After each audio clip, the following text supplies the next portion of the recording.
कस्तो भोक लाग्यो बिस्कुट किनिदिनु न दिदी आऊ कस्तो भोक लाग्यो बिस्कुट किनिदिनु न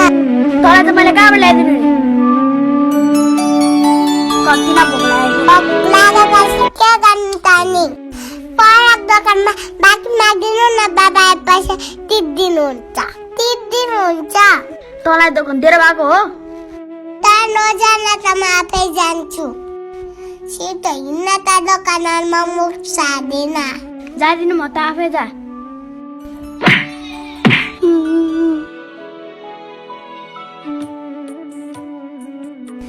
चौचौले ल्याइदिनु न त टक के होला नानी आन्टी चौचौ दिनु न ए चाउचाउ हुन्छ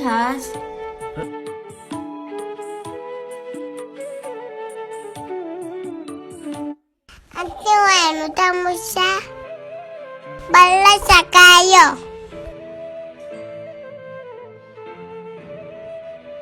आज त यो केटीले मलाई छक्काएर गयो त यसलाई त म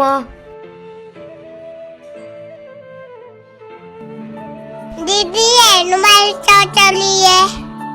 आहा बुल्ने चाउचाउ लिएर चाहिँ आउ त यता बस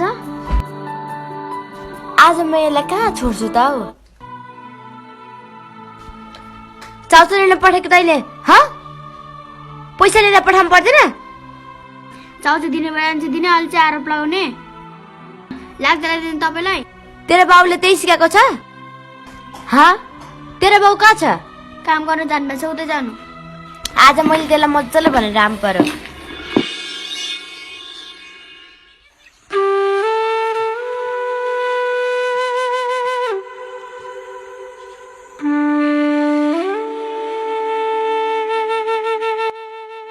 ओइ पक्त्या नानीहरूलाई संस्कार सिकाउन जानेको छैनस् नानीहरूलाई खाजा खानलाई पोया छोड्नु पर्दैन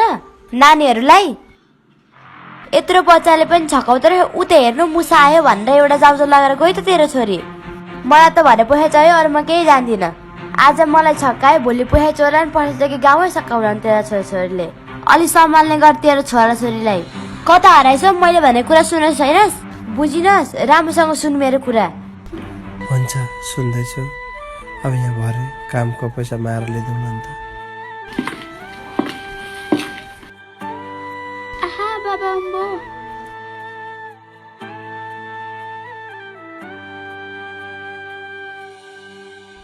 नानी परको दोकानमा बाँकी कसले ल्याएर खाएको बाबा बुढीलाई भोक लागेको रहेछ म त जान्न भनेको पर बुढीले चाउचाउ लिएर आउँदै थियो आन्टी आएर आफै कराम्बो आन्टीले तपाईँलाई खोज्नु हुँदै थियो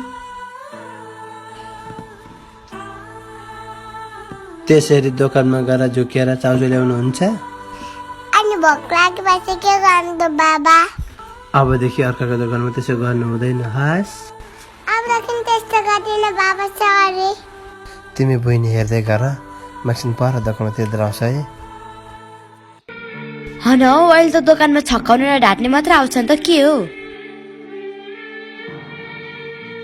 पैसा लिएर आइस कि मुखले मात्र भन्न आएको तैँले बहिनी दोकान तिमीले मात्रै थालेको छैनौ